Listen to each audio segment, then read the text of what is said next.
Welcome to MGFA's Wellness Series webinar, MG and Physical Therapy. My name is Jenna Mvalo, and I'm the Director of Patient Advocacy and Community Engagement at the MGFA, and I'll be moderating today's session. If you have any questions, please put them in the Q&A box located at the bottom of the Zoom screen, and we'll answer them during the Q&A segment. Today's session will be recorded and available online. I'd like to give special thanks to our sponsors, Alexion, Argenx, Janssen, and UCB. And now it's my pleasure to introduce today's presenter, Bryan Hill.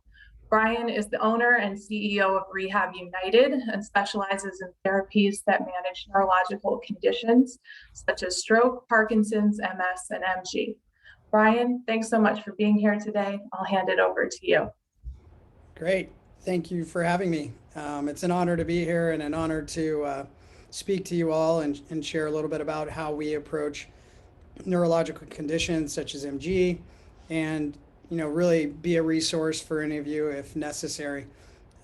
As always, anytime you experience a neurological condition, it's sometimes learning about it and becoming familiar with how it's going to impact your life is such an important aspect of how you move forward in your life. And we are such a believer, our company, our profession just believes and has seen the proof in the pudding that there are a lot of things that we can do to improve our lives and our function and make sure we feel like we're as independent and live the life that we want to live despite potentially a neurological diagnosis or some sort of condition. So again, my name's Bryan. I own a physical therapy company, wellness company here in San Diego, recently opening a full intensive neurological center in Carlsbad, California. So you can check us out at rehabunited.com, or you can also go to ADAPT Functional Movement Center, which is a partner of ours,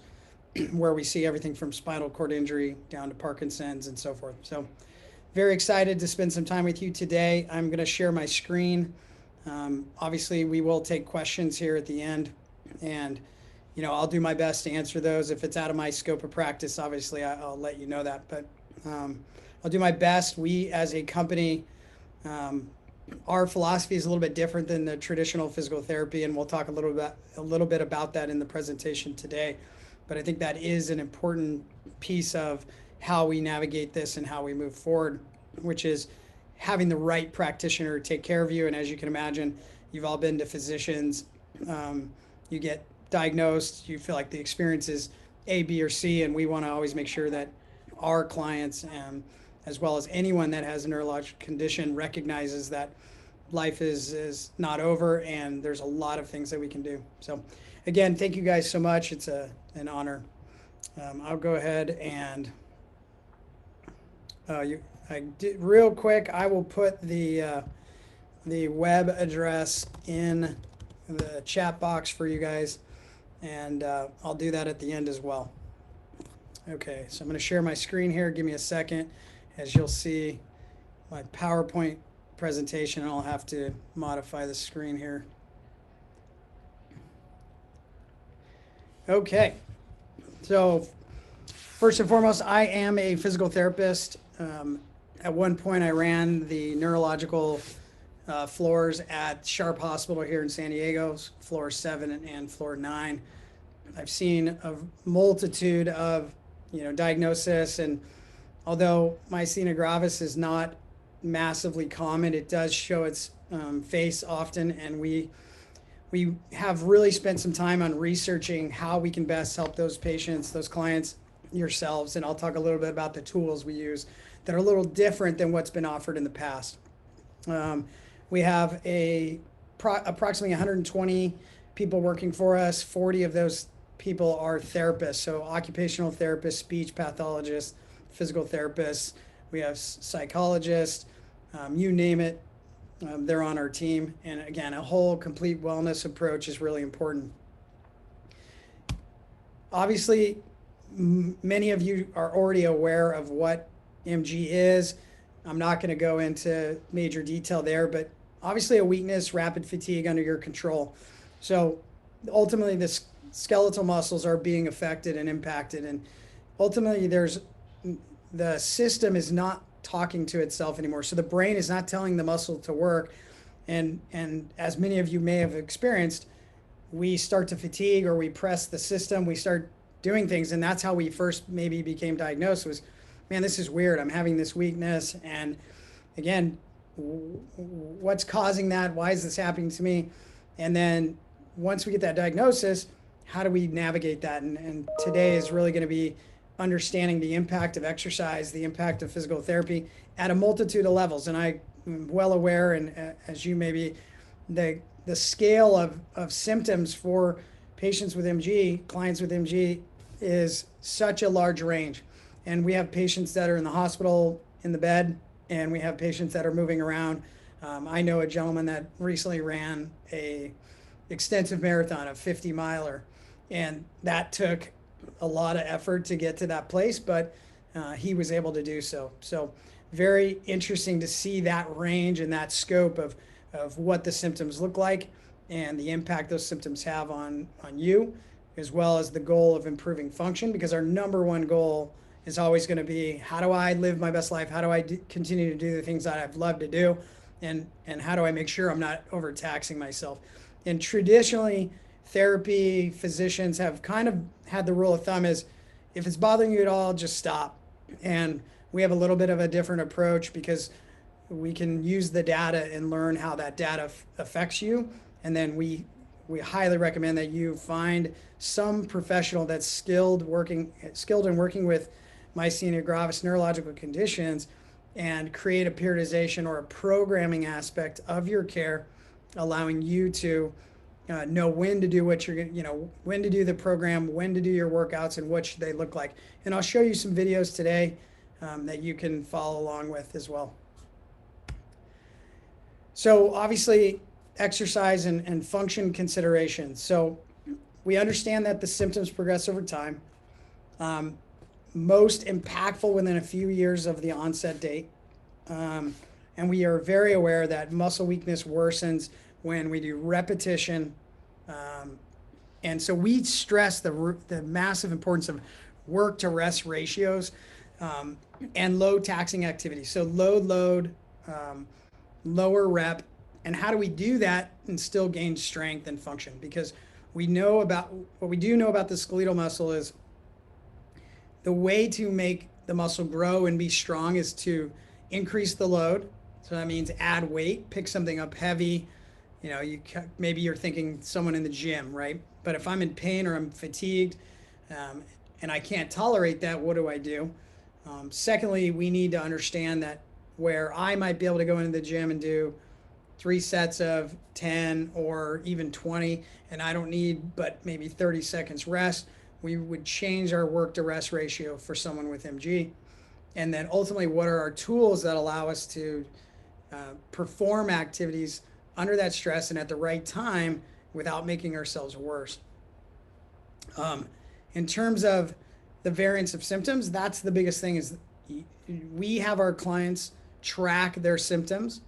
So a very clear calendar of when they came on, how quickly it was after activity, and what was the activity and what was the intensity. And we use an intensity scale 0 to 10, making sure that that intensity level is not higher than what we've deemed and have seen the data show with your response, how you're responding to the activity. So again, understanding that someone right next door to you diagnosed with MG, same as you, could have very different symptoms, could have speech, swallow issues, could have drooping of the face and eye, and or just simply neuromuscular weakness, and I'm unable to grip things, turn a doorknob, open a jar, and that's obviously affecting our activities of daily living. So very important there.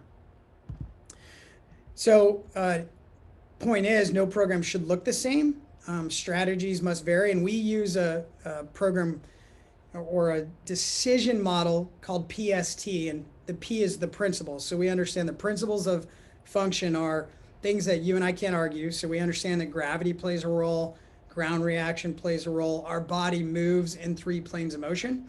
So just to make that simple, 3 planes of motion is the sagittal plane, the frontal plane, and the transverse plane. And by using 3 planes of motion, we actually can use bigger, larger muscle groups and reduce the isolatory impact of doing something very isolatory and unilateral, such as think of a bicep curl. We look at that and really try to not repetitiously isolate one muscle group and allow the larger muscle group to work as a unit. So we call that integrative isolation, meaning I want the entire shoulder and arm moving. So instead of a bicep curl, I might be doing big, larger motions, but just might be reducing the load or the repetition.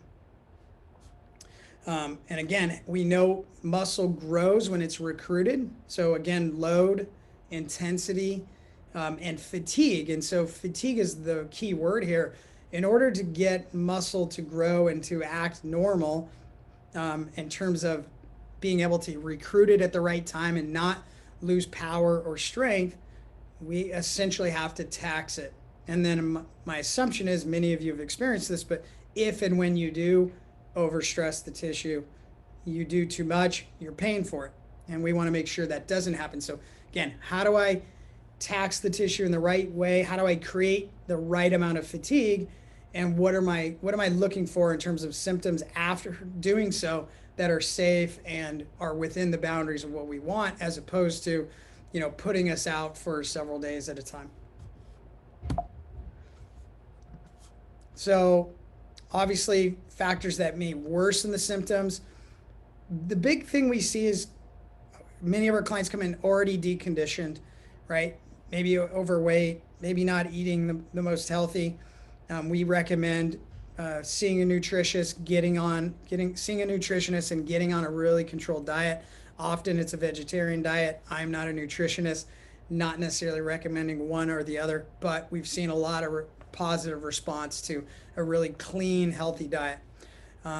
Fatigue, intensity, excessive load, and repetition. And that's a lot of words all paired together, but fatigue is about doing too much regularly, meaning over stressing the system and not really thinking about when we're going to have something come up. For example, families coming into town, I'm going to be playing with the kids and going to, my niece and nephew's birthday party. What do I need to do the days before that? And how do I make sure I'm not showing up there with the inability to even go, or just be so exhausted that I feel like I can't carry anything. Obviously, when we're sick, and with everything going on in the world right now, we're cautious of that. If I have an illness, a temperature, a fever, a cough, whatever, we're probably going to tone down what we're doing and back off. But again, our methodology is not completely. We would still encourage a low level cardiovascular type movement, such as walking or a stationary bike, and we encourage that on a regular basis. No doubt you guys have probably experienced some sort of stress exacerbates things. That's emotional, physical, and psychological. And we look at all those behaviors. We look at all that stress and how it plays an impact. So obviously mindfulness, putting yourself in a really healthy environment, the right support system, just like this group, is very important. And we go through and talk to a lot of our patients, and those clients end up seeing a licensed psychologist to deal with that stress and talk about it. And a lot of times just cognitive therapy is really about expressing, what am I struggling with? Am I having trouble processing? Am I having trouble with just my day-to-day versus I want to go to the gym, or I still want to ride my bike with my friends. I actually want to run this 5K. Should I? Can I? As well as I just want to get out of bed and not hurt. How do I do that without feeling pain? And then imagine if you aren't getting out of bed, that's exacerbating the emotional stresses and psychological stresses. So really, really important with MG. And again, any neurological condition that takes away our daily function is to have our mind in the right place. And what that does is allows us to use the physical to move ourselves forward. Obviously, there are some medications that are being used. And then extreme heat and temperature changes.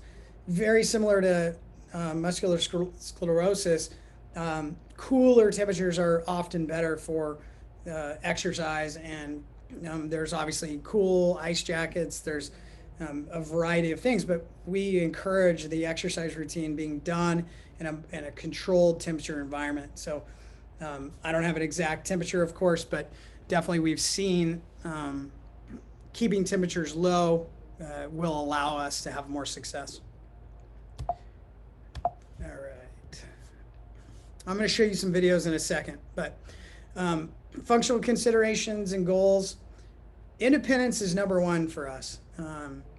Obviously, energy conservation is vital, and the right amount of energy conservation. So I don't want our MG clients living in fear. So we really talk about that journal. We talk about what their progression should look like. Independence relies on safety and fall risk. So we actually encourage looking at the home environment, grab bars, rug removals, lighting. We encourage a lot of our clients to use voice activated lighting, so that in the middle of the night they can say, Alexa or whatever, can you turn on the light? And then we also encourage our clients to, when they sit up from a supine position, to avoid having an issue with orthostatic hypotension, where our blood pressure drops very quickly, is that we get up, and before we even sit up, we would encourage you to pump your ankles, do some contractions of the legs, move the arms in some capacity, and then once we sit up, to sit on the bed for a second again. And that's if someone's at a lower level of energy and a functional ability. Maybe you're later in life, and that getting up and out of bed in the middle of the night might be more of a risk. So safety is very important to fall risk.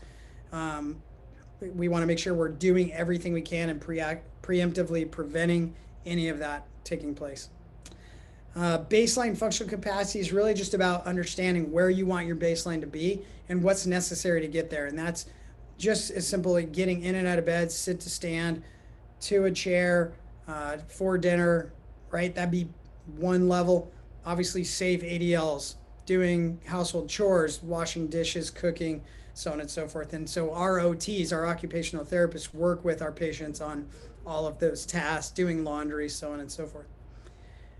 As we look at a higher level of baseline functional capacity, is going to the gym, doing home workouts, use of electrical appliances and tools, because we love doing stuff around the house, and I want to fix my hot water heater or whatever it might be.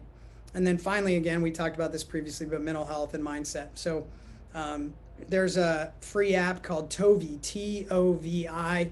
It's a free app on mental health. It goes through mindfulness, breathing, so on and so forth. Really cool. We encourage a lot of our clients to use that. And if not, really put yourself in an environment where you do have support. You do have the ability to have someone to talk to about what you're experiencing. And I highly encourage that also to be coinciding with physical therapy. And the right physical therapist is really skilled at working with a psychologist to talk about setting expectations and really challenging you to do more than maybe even you think you're capable of. Finally, not giving up on life goals. Sometimes we can be in a mental funk, right? Cancer, MG, MS, whatever it is. Sometimes we start losing sight of what are the things that are most important to us. And again, a lot of our clients just want to go back and do a triathlon, believe it or not, or they're really just saying, can I walk to go get the mail? And again, that's the multitude of symptoms that we see. But really being clear with your intentions and what you want your goals to be, and sharing those. So that might be, I want to go play bridge with the friends, or I want to at least 2 days a week get out and do a fast walk or a run. I do want to play sports, even if it's adaptive sports, I still want to play. And then finally, there's no question that during exacerbation, exercise is a contraindication, right? So if I'm in a flare-up, then what should I be doing? And again, we tend to encourage a lower load exercise. So unless you're really, for some reason bedbound in an exacerbation, it might be going away from the lifting of the weights and difficult movements, and moving more towards something like an easy bike, an easy walk, and or some simple exercises while seated or standing. Certainly there's a ton out there, chair yoga and functional balance activities, so on and so forth. Again, we highly encourage class structure, so getting into a group that is able and aware of what you might be experiencing, and you can self-modify in those classes. But we have a lot of classes for our clients, such as yoga, such as what we call a functional fitness program. And I'll show you a little bit of what that looks like. When you're exercising, this is very basic, but knowledge is power, right? Slow gains, have an expert if you can afford it, or put yourself in an environment where you can get some knowledge from the experts on how to manage what your activity should look like. So the highest level athletes have a program by their coach written. We do the exact same thing for all of our neurological clients. We actually have an app that's called Keat, and we deliver the technology of video to their phone of the movement exercise with a clear picture on how often they should be doing it, how long. And I would love for you to have that access to yourself so that you know, when should I be doing it, what should it look like, and when should I stop or change. And just like if we had an able-bodied person working out and we want them to push their limits, we also want them to understand when to tone it down. And it's not always the answer is just stop and don't do it. It might be we have a day where we're going to do a lot less, or we might be ramping that up. Generally speaking, without an MG diagnosis, exercising at your best time daily is usually the most successful. I'm a morning person. If I don't work out before 7, it's not going to happen. I got 2 kids, 2 and 4-year-olds, and they're literally crawling on me at 6 a.m. So I got to get up really, really early to do the workout. If not, I'm pretty much done for the day. But if you're a night person or you're just feeling anxious, it might be nice to go out for a late night walk. Again, if you need support, someone to go with you, great. Or go through your routine. It might be TheraBands or things within the household. Sounds great to me. But it's keeping that routine, because a lot of times we just don't feel like working out. And again, even if we don't have a neurological condition, there's sometimes you just mentally aren't there. And everyone knows if you can just take that first step, if you can just go through the first 5 minutes of a warm-up, you're probably going to feel a lot better. And that's what we challenge a lot on this, is doing things when you least want to or feel like you really should, but do it in the right doses. So that's important. We time exercise with med doses, so when they're at the peak amount. That's not always the easiest, but usually clients know, usually when you're feeling your best. And so again, great time to time that right so that you're doing the workout within that time frame. So here's where we come in terms of physical therapy, is exercising the large proximal muscle groups. So when we talk about proximal, we're talking about the hip, the core, big arm movements. And so rather than isolatory activities that can really stress one muscle tissue, we actually encourage broad-based, bigger movements. That requires balance sometimes. So we would have you doing this in a doorway, holding on to something. If you have balance, it might be a coordination thing, but I'll show you some videos here in a second. And then what's intensity levels? Mild to moderate. What does that really mean for you as a person? You have to understand what level affects me. And just like in some training to move towards, again, a 10K, for example, we're going to run a 10K. We don't go out and run a 10K day one. We'll do a little bit at a time. And same here, is we'll progress you in terms of rep count, in terms of total volume, in terms of total time working out. Those are kind of 3 key factors. What's my load? How long am I going to do this? And what's my rep count? Really important to be mindful of that. And we don't use the traditional 3 sets of 10. We actually would use more of a model of 30, 15, 15, 15, and or we sometimes would do something like a 20, 12, 12, 12, but you're using a lot less weight. And why we do that is we also allow a lot of rest in there, but we want enough repetition to create a response in the brain. So the brain has to recognize we're doing work, and then we want the brain to turn on the system, the adrenal glands, to start firing up human growth hormone, which allows us to recover more effectively. And really what it is training the nervous system through deoxygenating the muscle. So the more reps we do, the more fatigued our muscle gets, the less oxygen can get to the muscle. And as soon as we have less oxygen to the muscle, you've probably heard of lactic acid or buildup. It doesn't stay in the system, but it's your body's ability to diffuse that. And if we can't diffuse it, we actually get sore, we actually fatigue. But at night, growth hormone kicks in, starts to build a recovery aspect for us. And what's happening is the muscle's learning, oh, I need to do things like this. I need to pick that up and move it over here, and I need enough muscle to do so. So our goal, and always with an intensity level, is finding that right intensity level for you so that we can find the number of reps and can you fit in that rep count without going above 5, 6, 7 out of 10 in terms of intensity. All right. So again, moderate exercise intensity, we recommend not getting the heart rate above 30 beats per minute above resting baseline. So if I'm a 70 beats per minute guy at rest, we're not really going above 100 beats per minute. It's hard to do if I really want to do a 5K, 10K. So we don't always follow this rule, but if you're at your home by yourself or you're at the gym by yourself, this is a pretty safe space to be. We don't like a huge shortness of breath, right? So we don't want you so taxed, so fatigued that you just can't catch your breath.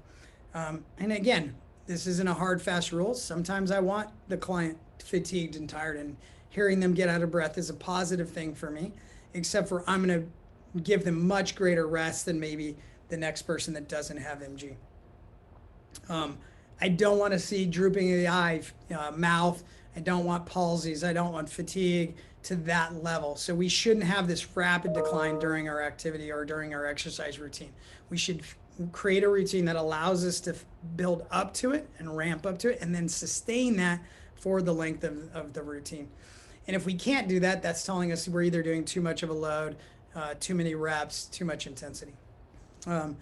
So naturally, when we work out, we should feel fatigued and tired afterwards, right? If I go for a hard gym workout, I should be fatigued. What does not feel too fatigued actually mean? That's a really tough answer because everyone feels something different, right? But what I don't want is 2-3 hours later, you just can't even get out of bed. You're so exhausted that you just feel miserable, because what's going to happen is your psyche's going to go, I can't do that anymore. And I don't know what that was. So ultimately, then we talk about delayed onset muscle soreness. So when we do actually fatigue the system, muscle soreness is normal, right? And that's actually a sign that our body is going into a repair state. So we're fine with DOMS, but that DOMS should not be to the point where you can't sit down. Your legs just hurt so bad, you're having a hard time going up and down stairs. We don't want to get to that point. But it is often, we use that as a tool to determine what someone's intensity level should look like and feel like. So that's some of the testing process with our clientele. Again, if we have a client that comes in and they never are sore and they're never fatigued and they never have any intensity, they're often declining in their overall function. And we don't want to see that decline. So we want to maintain our function or improve it. So again, be very vocal on the things that are happening to you at home. What are you struggling with, and how can we address that? Again, ADLs shouldn't be affected. If my normal routine is to cook for the family or do, grocery shopping or dishes or, build something around the house, we want to make sure that you're still able to do that. And so PT and exercise should enhance that, of course. This is one of our clients with MG, and you can see he's doing a Dumbbell Matrix here. And so in the background, you see these big cages. Those are called true stretches. So I always try to encourage someone, if they're going to go see a physical therapist, look for a therapist that has a true stretch. Why? That tool is very closely associated with someone that understands applied functional science and how to use the right tools to help you versus letting the tools use you instead. And if you can remember applied functional science, there's a group called GIFT, Gray Institute for Functional Transformation. They're out of Michigan, and they are kind of the gurus on defining the language surrounding applied functional science. And applied functional science is simply everything the body needs and wants, again, from a physical standpoint, a biology standpoint, and a biometric standpoint. So, essentially knowing that psychologically, or maybe keep it simple, mind, body, and spirit, we're using all our tools to help us function. And so we do a lot of movements that, again, that aren't traditional isolatory movements, but very functional, meaning gross motor movements. So exercise machines from a safety standpoint are great. Recumbent bike, treadmill, elliptical, and then obviously walking assisted or unassisted. But we have an Ultra G, which we put people in, and it's a treadmill that gets you hooked in and it blows air and it de-weights you. It's a really cool machine. That's another thing we use. But finding a tool, an exercise machine that you like, that you can do on a regular basis, is great. And then again, heart rate monitor is huge. Monitoring respiratory rate, monitoring your heart rate is super important. So we know when we get taxed, did we go too hard? Did we do too many intervals? What did that look like? This is kind of basic stuff, so I'm not going to go into all of it, but resistance bands and body weight and dumbbells. There are cooling suits, postural equipment. We're big on obviously breathing strategies, because their skeletal muscle obviously affects our lungs. It also affects speech as well. So we have a speech pathologist that works on, obviously swallowing and speech as a general rule, because those are skeletal muscles. You'll see here, I have blood flow restriction. And what is blood flow restriction? It's one of the coolest things that we have discovered in our world, the physical therapy world, in a long time. So what I told you about earlier is what I'm going to kind of back up to, is if and when I go and do a workout, the way I can make muscle, and I'm not talking the guy at the gym that's like super huge, but I'm just talking strong enough to, do the things I want to do, carry groceries, go for a workout, just all the stuff that really matters to most of us. So when we do that, we work out and we fatigue the muscle. Fatigue is huge. The way to fatigue the muscle, again, is we need a load strong enough, we need an intensity strong enough, and we need a rep or a time load strong enough or long enough to tax the system, to kick the brain into, hey, I'm deoxygenating the muscle. And by deoxygenating the muscle, we put the healing response together, and what we start doing is recruiting more muscle fibers. And for all of our MG clients, we want you to recruit more muscle. You've already started losing it. And so how do we do that if every time we try it, you're getting maximally stressed out? If I put 10 pounds in your hands and you say, there's no way I can lift that, if I do 10 reps of that, I'm going to pay for it for 2 weeks. So what we do is we put a blood pressure cuff on the arms and or legs. And I want you to be very careful with this information. We do not recommend anyone do blood flow restriction therapy without a professional. Okay, you can buy these on Amazon and they're terrible. They're not good quality. A blood pressure cuff, a tourniquet, should be one chamber. So when you have your blood pressure taken at the doctor, it's one chamber of air overlapping. And what that gives us is the level of occlusion pressure to get our diastolic and systolic pressures. We're looking for a point of the venous system telling us that there's no longer a beat. Now, you're not losing your heartbeat, we just are getting the venous side of things. And what that tells us is your level of occlusion pressure in your arm is 80, and in your leg it's 100. And what we do with that information is we apply a tourniquet on the either upper or lower extremity. And with our MG patients, we only start with one leg or one arm. We don't do both. Never, ever, ever should you have all four. Very, very unsafe. So what has happened is we're able to augment the skeletal muscle, the adaptation aspect of this, and we're recreating with very, very simple movements. For example, with no weight at all, with a cuff on my arm, I do no weighted curls. It's the equivalent if I held a 10, 12, 15 pound dumbbell. So I can do low load resistance training, and I can get the brain to respond. And there are gazillions of studies on this, probably the most of any product out there. There's thousands of studies, and you can find them on Google. Really, really impressive stuff. But ultimately, by occluding the limb, and we test it by a Doppler, we make sure we have the pulse. We can understand at what percentage of occlusion we can put you at to safely get you to do exercise with low load, low low taxing, so we're not overwhelming your system. To get what we want, to get you to gain muscle, build muscle function, we might have to do several, reps, 50 count. And you're like, no way, I can't do that. But now we can get the same response in 20% of that.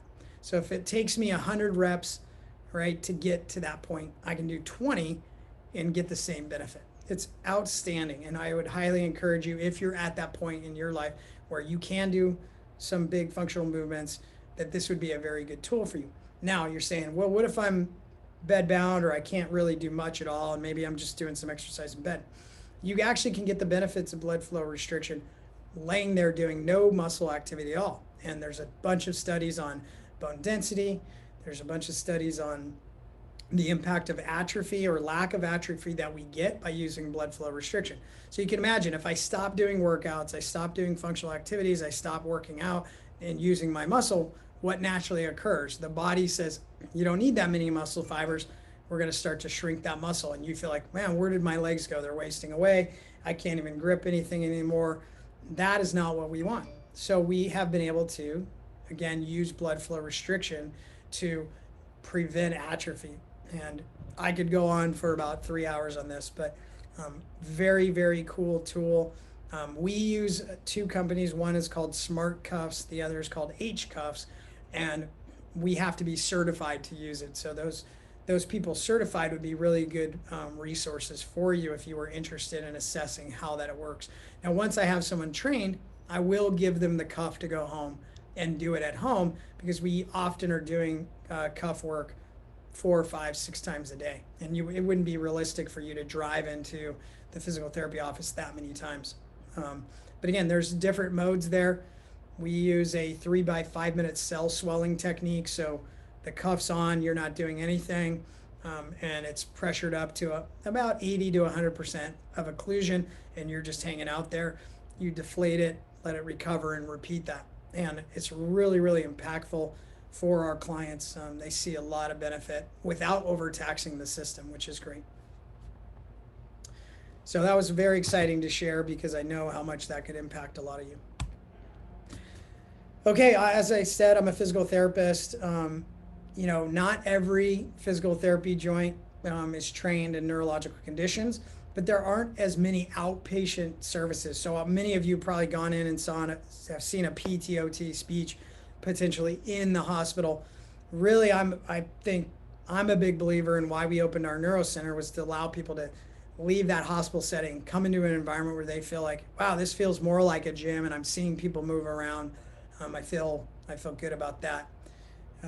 The PT should obviously be doing a strength assessment and getting your baseline.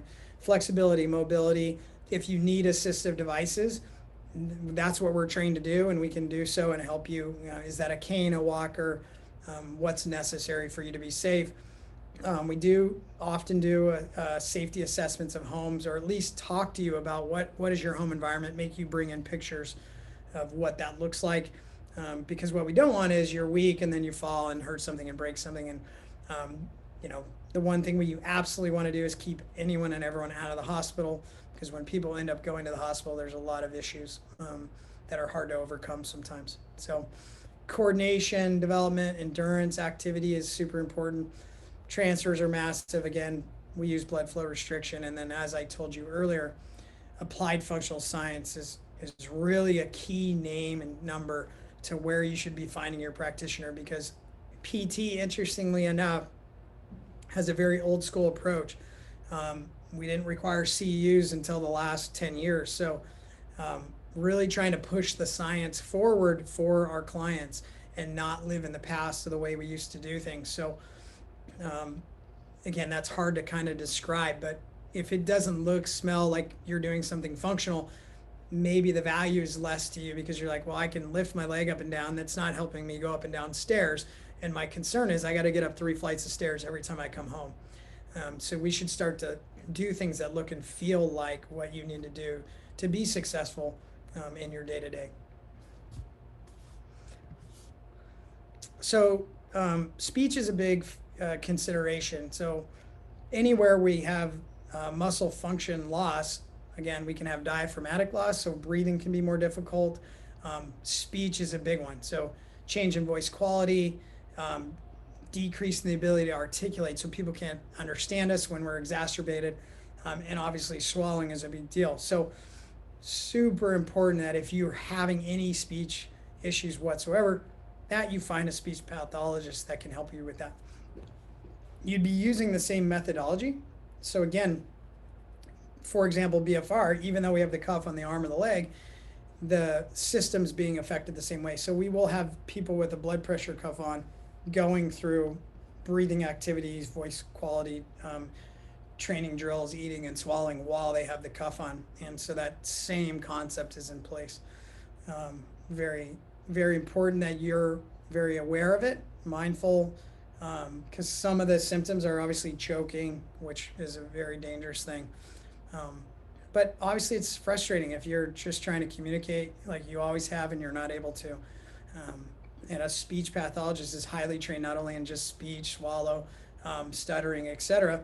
They're very skilled in cognitive therapy, so processing, adaptation.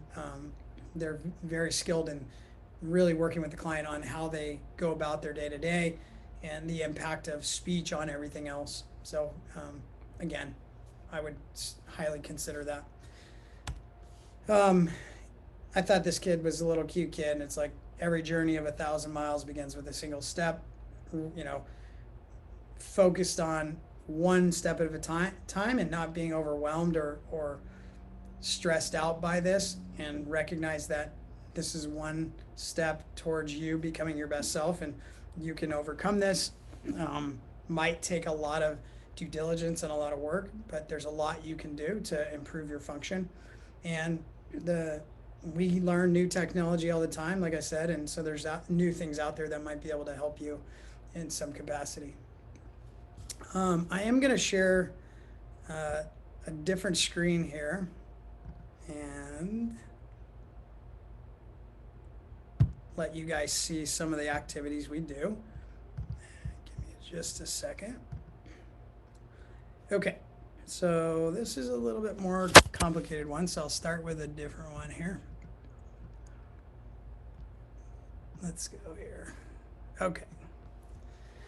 So this is called a Lunge Matrix, and we call it a Lunge Matrix with same side rotation. So you can probably see behind the young lady there's a white vector on the line, and we use these vectors to go through these big broad base movements. Now, if we had someone that didn't have this kind of balance, we might have them hold on to, a doorway or a true stretch or a big lifting platform.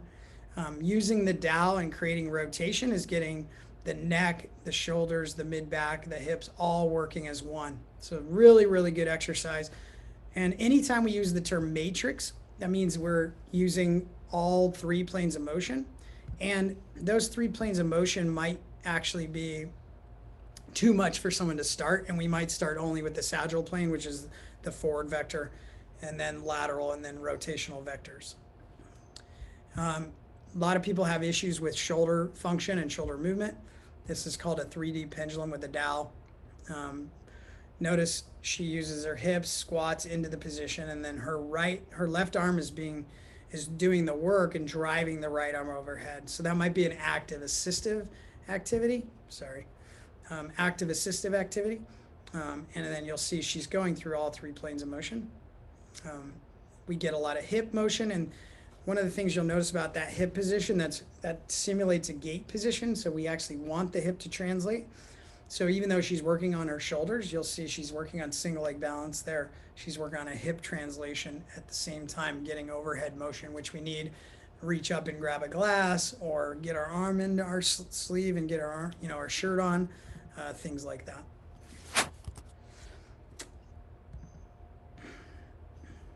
Sorry, let me get too many things open here.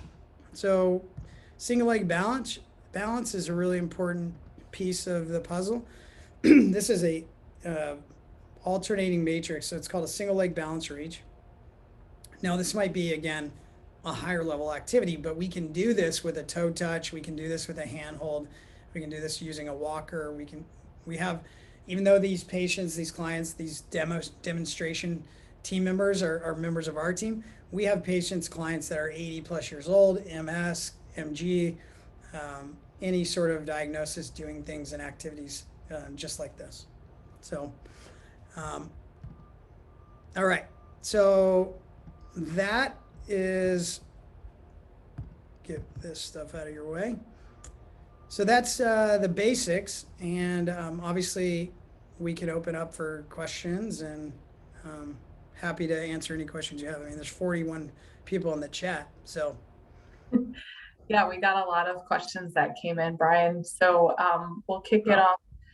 The first one is there a way to deal with the heat generated by working out? Yeah, so a couple things we have our clients do before working out. We always talk about hydration, but we've come up with a strategy where we actually get this really soft, chewable ice, so it doesn't affect your teeth, and we have you chew ice between sets.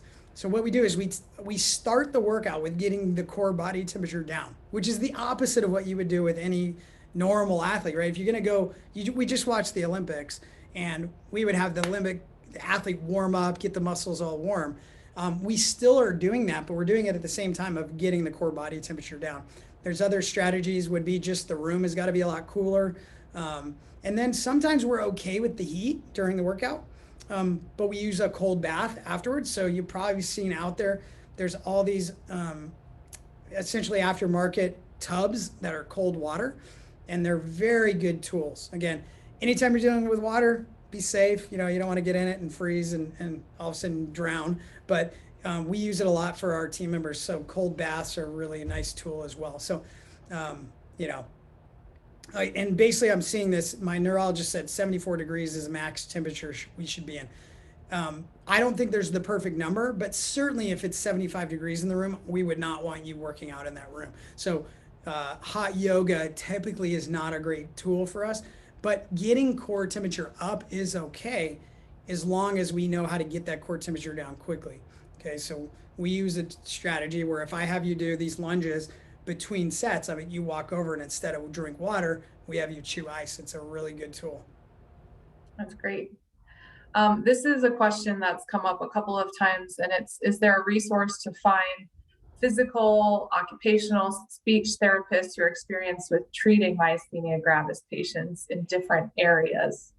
Well, that seems like a challenge to the MG Association to have practitioners put their name on a list. So I'll work with you on that in the future.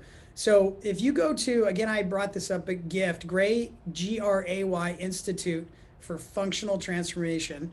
They have a search function on their website to find someone with applied functional science. So that doesn't guarantee they have experience with MG, but Google's an amazing thing, not for a treatment perspective. I'm not a big fan of Dr. Google or the Instagram treatment, but I do believe that, for example, if you were to search San Diego and myasthenia gravis, we would pop up as an option. And then you'd call us and say, hey, what's with your center? General rule is if they have a neurological center in an outpatient clinic, they've seen something like it. Again, my OT here, I just talked to, she's seen several patients with it. Her father-in-law actually was diagnosed with MG, and she has ocular motor training because that's a big factor with MG. So she's a great resource. And I asked her, how do we find, it's funny you asked this, I literally an hour ago said, well, how do we find more people for clients with MG? And she said, there's not a tool right now. We don't have that. So you're really looking for neurological therapy first and foremost, and then you're calling that place and saying, are you an outpatient clinic? Do you have all three PT, speech? And if you don't, some of the local hospitals are outstanding. I mean, Scripps in San Diego is really, really good. So again, if I can help in any way, again, I don't have a big list, but I think that's important. So that's great. Thanks. This next question is, would swimming be a decent exercise for MG? I love swimming. Nice thing is most pools are colder than we normally want them to be. So when I swim in San Diego, I'm usually like have to swim several laps to warm up. It's a great overall body exercise. If we were talking about starting at a lower level, there's snorkels, so breathing isn't an issue. Fins are a great strategy, so you don't have to work as hard. And then you're taking away the fins and maybe adding paddles. But I mean, one of the greatest exercises, one of the cons is you'll want to eat a lot after working out in the pool. might be the highest calorie intake because swimming is so taxing from a global large proximal muscle use. And again, it's going to be just a progression of starting with maybe it's 500. I apologize for that. 500 yards, progress from there. And it might be as simple as 100 yards to start. And then someone just wrote Aqua Therapy in the chat, and absolutely, Mary. Aqua Therapy is a great tool. Nice thing about being in the pool and Aqua Therapy is most of those classes, when you're getting tired, you can stop, stand. You just stand there and go less. So again, it's about building up. And for us, it's about self-awareness, really understanding like, what did I do last time? What level can I get to? And is today that day? Can I push it today or not? And no one's going to be able to ever tell you what that looks like. No one can say that but you. You're the one who's going to know that. Well, that's good. That's a good segue into Kathy's question, is how to build conditioning, for example, walking when starting out pretty deconditioned. Sure. So first we love to get a baseline test. So the general baseline test is an 8-minute walk test. So the question is, can I walk 8 minutes? And I'm okay with that 8 minutes being as slow as it needs to be. But in 8 minutes, we test a couple key things. How far did it go? What was my heart rate? And now I know. And then the progression would be to build up from there. So once we know the heart rate got up to, 89 beats and we went so far, now we have a baseline to retest that. And then the second time we test is usually 6 to 8 weeks later, and it's 2 by 8 minutes to see. And now we have our true baseline. Again, heart rate monitoring is huge because it tells you whether you're hitting your target or you're going above it. Respiratory rate, you need to be obviously aware of how that's going. But in any program design, doesn't matter if you're MG client or you're an Olympic marathoner, everything is about progression, and it's also about undulation. So people come to me all the time and say, I'm not getting faster. And I say, well, how are you running? Well, I go out 4 days a week and I run 5 miles and I run the same pace. And I go, well, there's your problem. So what we do with our clients is we go less distance with some intervals. So you might be walking, and for 30 seconds, we want you to walk faster. And then you bring it back down for a minute or two, and then 30 seconds fast. So we do an interval day. And then we would have you do your set distance, whatever we've have determined, and say today it's 10 minutes for you. We want that 10 minutes to be a progression. So you start off and build up to it, and then find your threshold and hit that the rest of the way. And then finally, we might be doing longer intervals. So my point is, in order for us to progress up to the goal, which might be, I just want to go to the mall and walk around with my kids without being totally fatigued. Or it might be, I actually want to get back to running. Either way, we have to start with a baseline. The only way we know that is test it. So we called it 8-minute test. Not that Lance Armstrong is our key person to follow, but his test is online, and it's a famous 2 by 8 minute test that many coaches around the world use. And it's 8-minute test, 10-minute break, 8-minute test. Many of our clients aren't ready for that. So we basically do the 1 8-minute test, and that's a really good start. That's great. Do you have recommendations for how to strengthen eyes and facial muscles? So a muscle's a muscle, right? So this might sound silly, but we're doing mouth movements. So, it's kind of like me teaching my 2-year-old how to talk. I'm like mouthing to him. So we do open, close. We actually do chewing of different items. So we're building that up. We actually have visual, what we call VRR. So we're focused on certain targets and we're training the eye. So for example, we would look at a simple, now my brain won't even say it, but where you got to go to point A to point B and you follow that with your eye, and or you follow that with your eye in a circle. We have patients when we're walking on a treadmill, we'll put up 2 sides of a magazine, and they have to go read a word here, read a word there, go to someone's eye on this page, someone's eye on this page. So those are training drills that we would do as well. There's a lot of cards out there that we use. So it's like turn over the 3 cards, which one's red, which one's white, so on and so forth. But my personal opinion is ocular neurologist is a really good person to go to. And then they're finding you someone that is really skilled. OTs are skilled at that. So OTs are much more trained than I am. I don't do a lot of that. I do more of that with vestibular balance patients. but I'm not as skilled at that. But I've seen our team do it, and they do a lot of transfer stuff. So they're taking, little dexterity stuff, even though it's for the fingers, but they're having targets for the eyes to work through. It's great. It's a great question, because that's a very intricate skill. And I think if you can find the right occupational therapy specialist that has ocular motor training, really, really good skill. That's great. Thanks for that. Can you explain what is ADL? Oh, sorry. That's a classic, I say it every day, activity of daily living, or activities of daily living. So an ADL is anything you have to do to get yourself to anywhere. So get out of bed, brush your teeth, do laundry, put on your clothes. All of those are ADLs. Okay, thanks.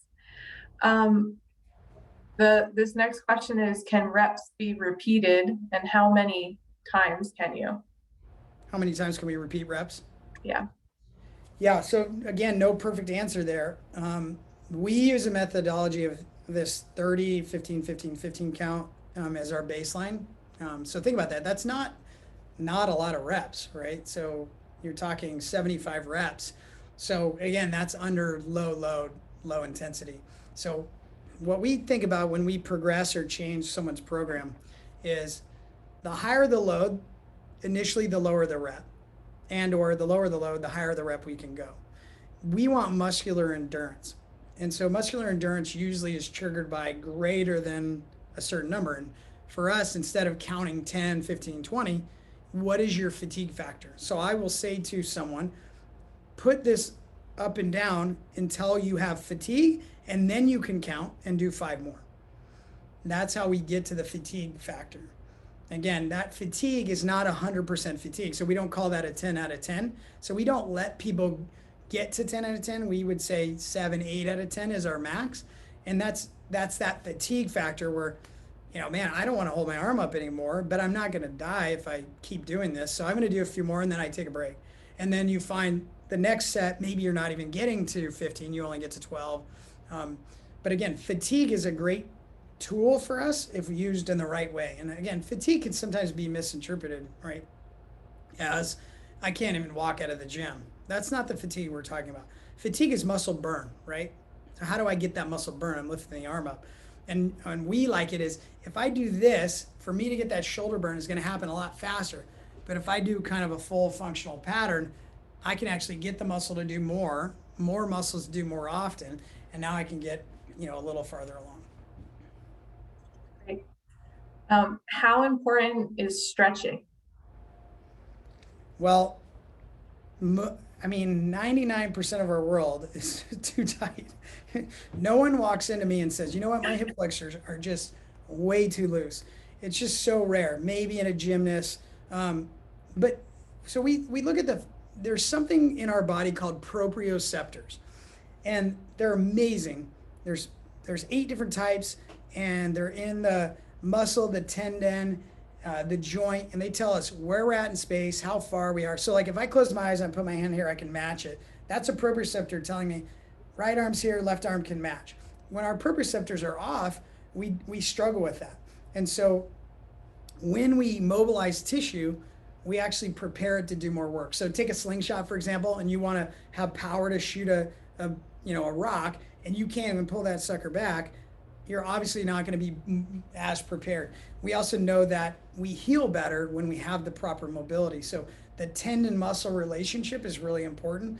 The issue is, what do I do? How do I stretch? Do I hold it? Do I oscillate? Do I bounce? And we've researched this for, not me personally, but for hundreds of years, and we found 30-second hold versus bouncing, there's no different. What we have found is if you're going to do a workout, make your warm-up look and feel like the workout. So if you're going to pick something off the ground, practice that before you do it with weight. And so I highly encourage mobility. There's a lot of options. PTs would take you through mobility. And again, if you go on our YouTube, rehabunited.com YouTube, we have a bunch of stretches on there, and you can see those in the doorway. And again, I'm not selling Rehab United. I don't, that's not my point, but we put stuff up there. And if you can see all the true stretch exercises, you don't need a giant cage. We do it in the doorway where you go through a hip stretch, a mobility program all through the lower extremity and upper extremity. And all of our patients do that all the time. So Great. Well, we're at time now, so I wanted to say thank you so much, Bryan, for your presentation and for sharing these insights with us. I did want to remind everybody that the webinar is recorded and will be available on the MGFA website in a couple of days, so you can definitely check back to rewatch and view the slides again. So if you do me a favor, if you'll send me this chat, I'll answer every question and I'll send it back to you, and then you can post it on your wherever you would get this to everyone that participated, and I'll answer all the questions on here. I've seen a bunch of them I wanted to answer, so I'll go through and answer them all. I'll send them to you guys, and then my email is pretty simple: Bryan, Bryan at rehabunited.com. You can email me. I'm happy to help if I can. If I can't, I'll be honest and say, hey, it's not my specialty, but happy to do so. Happy to be a resource. And I appreciate the time, and thank you for being here. It was awesome. There's 160 something of you. So hopefully it made an impact. And a lot of you asked about BFR. If you go onto smarttools.com, you can ask them if there's a BFR specialist in your town, and they'll find someone for you and they'll work with you on that. And there are contraindications for BFR, so be aware of those. There certainly are. We don't use it on pregnant people, cancers, contraindication, things like that. Great. Thanks so Awesome. much. Thank you guys so much. I appreciate your time, and have a great afternoon.